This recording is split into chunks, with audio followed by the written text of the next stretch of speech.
My name is Master Sergeant Jocelyn Lind. I'm an air traffic controller at Seymour Johnson Air Force Base. And in 2016, my wife and I started the Warrior Braids project in pursuit of hair policy change for women. Some of my airmen were having issues, and I started talking to them and learning about it. And I soon discovered that my wife was having issues as well. And so I decided to look into it a little bit more. And I asked her to send me something with some details on what it was, and she sent me this 6-page research document on all the problems with the bun. So the majority of the research was done by my wife, the background, the statistics and data.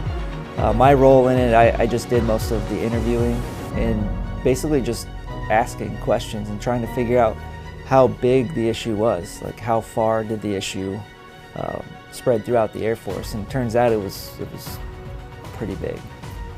Yeah, well, I think most people are familiar with the headaches. That's pretty much the majority of the issues we saw: traction alopecia, swelling of the hair follicles, scarring, the headaches being the #1 issue. I think what's unique about this as an issue overall is 9 out of 10 women said that they had some type of issue.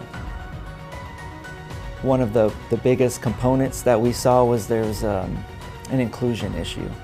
You know, we're unique as human beings, and when it comes to hair, it's one of those things that we were seeing a regulation cause issues.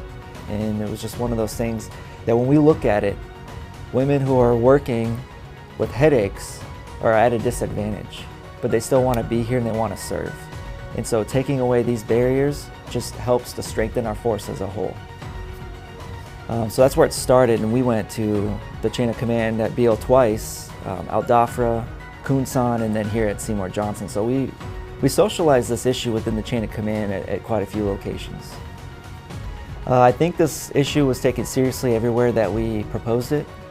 Here at Seymour Johnson, due to the timing of what was going on, especially in the world, there was more emphasis put on being inclusive, like including our population was the most diverse in the world, and being able to include everybody.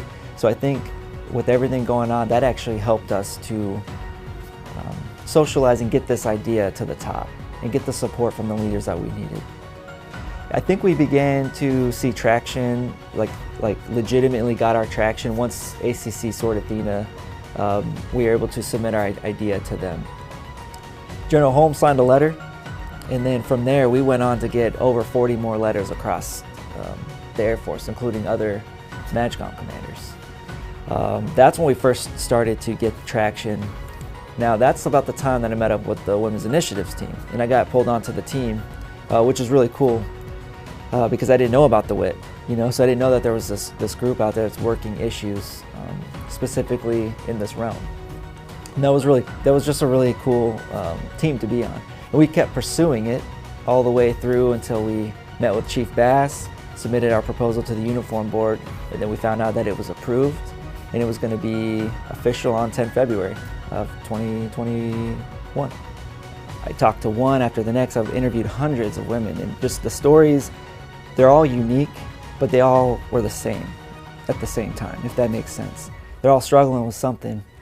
And so I felt like, why not pursue it? Why not make it better for them? And so almost like that's my way of saying, okay, here's how I can help instead of just looking out for me. Let's actually care about people.